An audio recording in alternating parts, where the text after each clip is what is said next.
Hey guys, and welcome to Unit 3, Sensation and Perception. In this unit, we're going to be talking about how you see, how you taste, how you hear, and then a little bit with feel and taste. And then why and how do we actually perceive that information. So, for basics, sensation is just the process of receiving stimulus energies into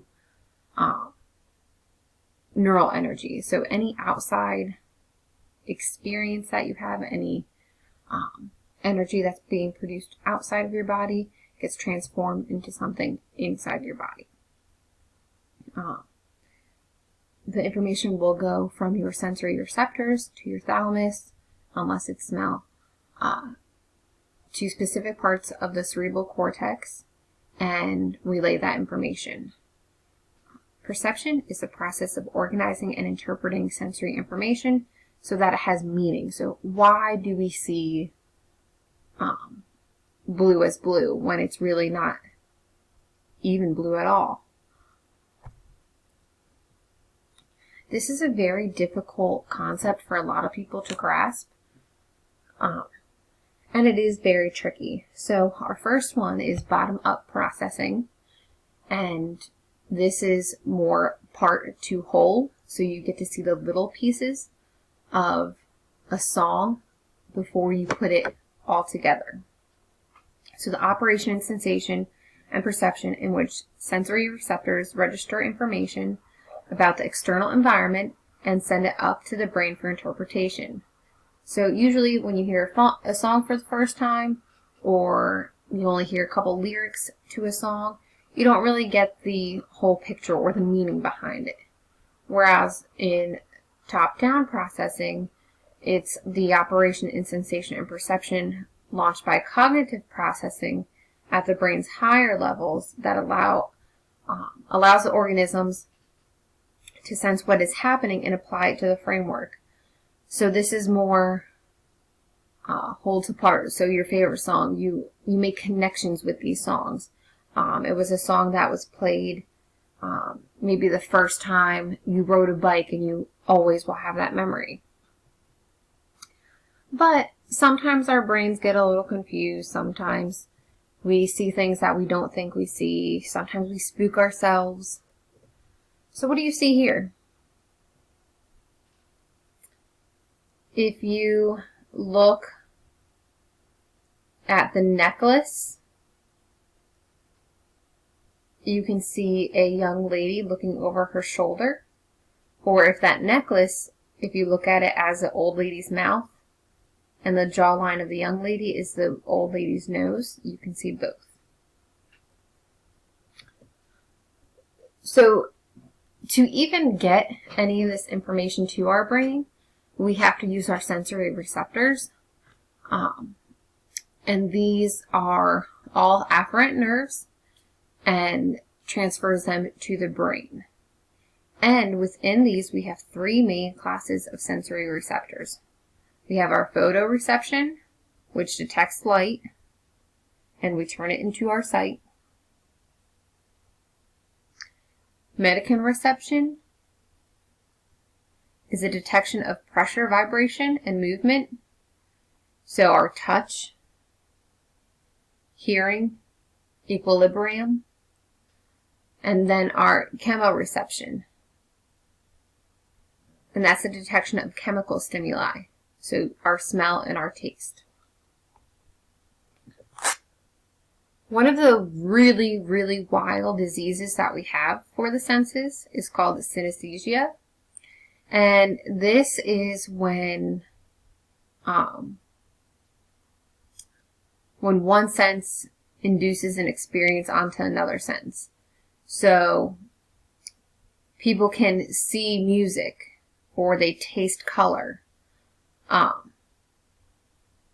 Below, on the bottom of this example, is a song that someone is a painting someone painted while they were listening to a song, and this is what they saw.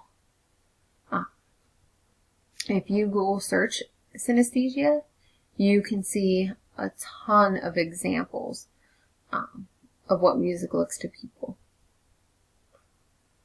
Another interesting disease for the senses is called phantom limb pain. And this is when people have pain or feel movement where they have a limb that has been lost. And to help understand that that pain isn't real and it's just a sensation that they're having, they do mirror therapy where they look and see that their leg or their arm or something is not there. And this is very helpful for that. So, as you guys know from our last unit, the thalamus relays all the sensory information into the brain except smell. That's just what it does. So, absolute threshold. The definition of absolute threshold is the minimum amount of stimulus energy that a person can detect, 50% of the time. So one thing to help you guys remember this definition for absolute threshold is say absolute minimum amount, because that will always be in a definition. And those are just some examples that I find very interesting. I'm sure you guys might think that one of them is more interesting than the other. We also have our difference threshold, which is also known as just noticeable difference. And you guys need to know the difference between these. They're very important, but sometimes they can be tricky, and there's often a time where you have to choose which one it is, absolute threshold or difference threshold.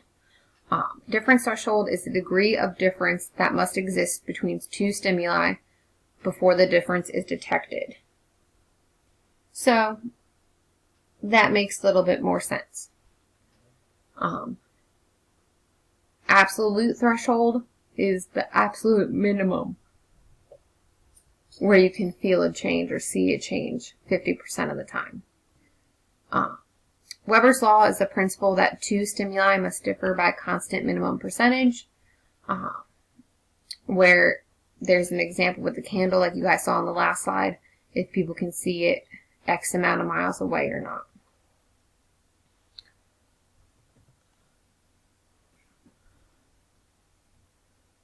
Next, we have our subliminal perception, and the detection of information below their level of consciousness. And this kind of challenges the usefulness of our threshold theories. Subliminal perception can be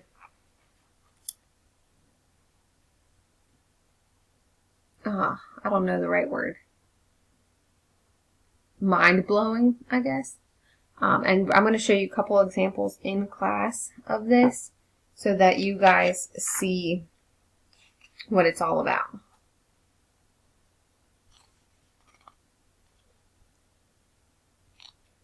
And then lastly, we have our signal detection theory, which is a theory of perception that focuses on decision making without the presence of uncertainty.